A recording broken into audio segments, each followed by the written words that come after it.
To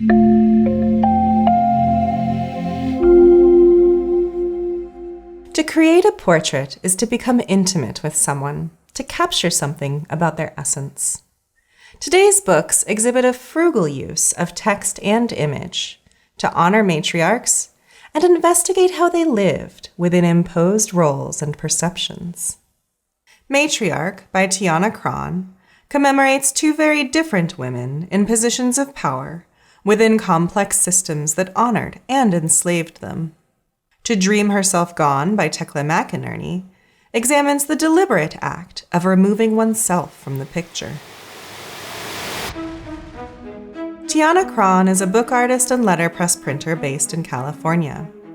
Publishing as Spell and Bind Press, her work develops out of a desire to build cultural and social bridges and to joyfully expand hearts.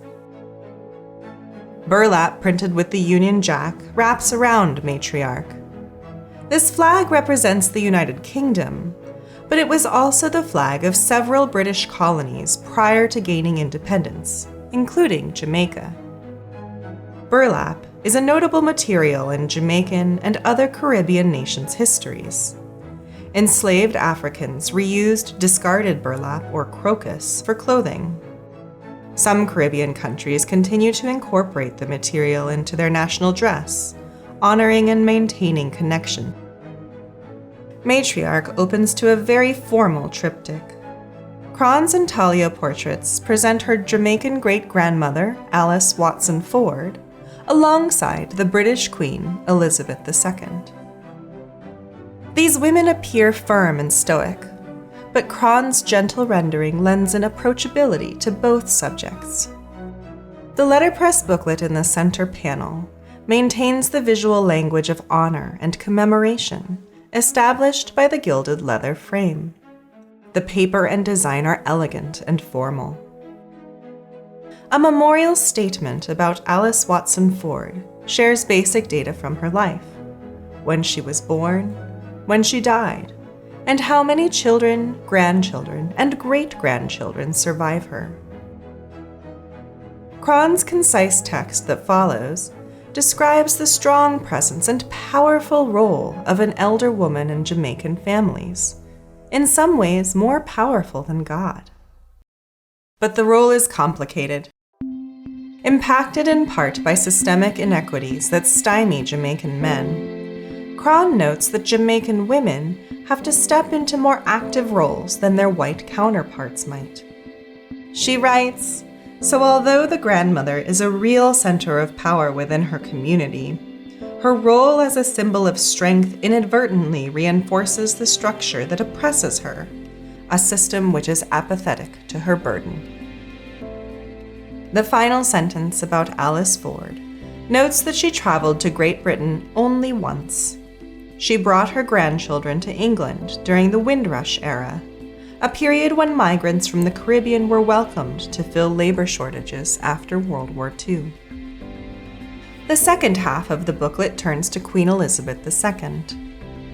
As we previously read about Ford, this section begins with the straightforward information one might read in a memorial notice. I expected the coming text about the English monarch's influence and the reception to her in Jamaica to be lukewarm at best. But Cron describes how some people who struggled under colonization still emulated and celebrated Queen Elizabeth as their own. Mirroring the description of a Jamaican grandmother's role, Cron emphasizes why the Queen was such a model of calm neutrality and incorruptible morality. Although it seemed natural to have a matriarch, Queen Elizabeth was presiding over male structures and ideologies, systems that depended upon her ability to inspire and unify her subjects. Jamaica became an independent nation in 1962 after 300 years of British colonization. At that time, Queen Elizabeth adopted the distinct title of Queen of Jamaica, head of the Commonwealth nations. She visited Jamaica 6 times throughout her life. Even without knowing the history between Jamaica and Great Britain, Matriarch drives me to think about the challenges of the roles these women existed within, as well as the complex relationship between the two nations. Juxtaposing these two women, Cron elevates both as queens, honoring their fortitude, morality, and strength amid the systemic barriers in their lives.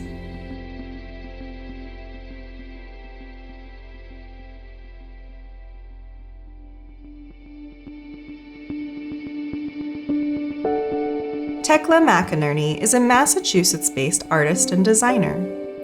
Her prints and artist books often mine the history of her family and the region along the Connecticut River where they have lived for 3 generations.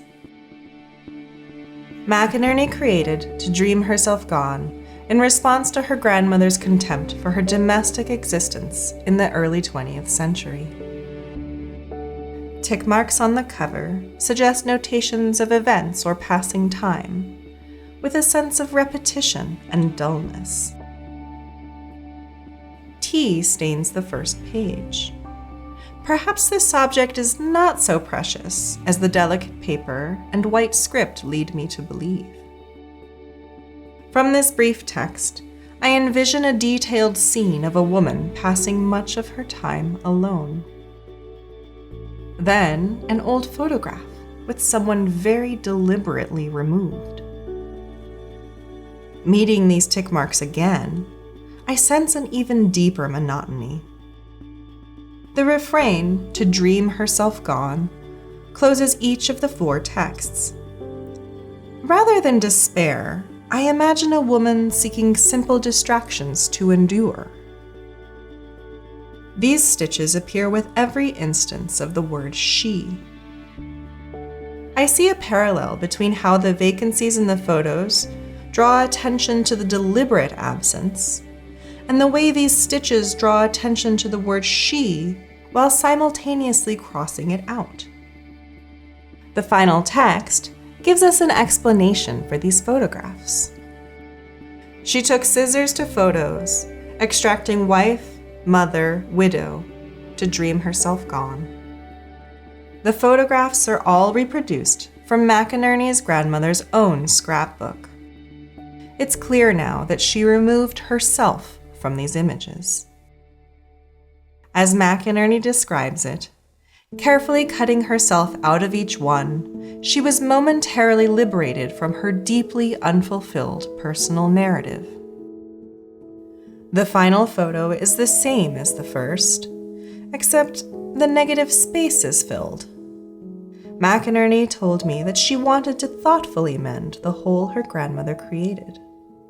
Gold leaf has been used in art and architecture since ancient Egypt, often signifying wealth, status, and the sacred or holy.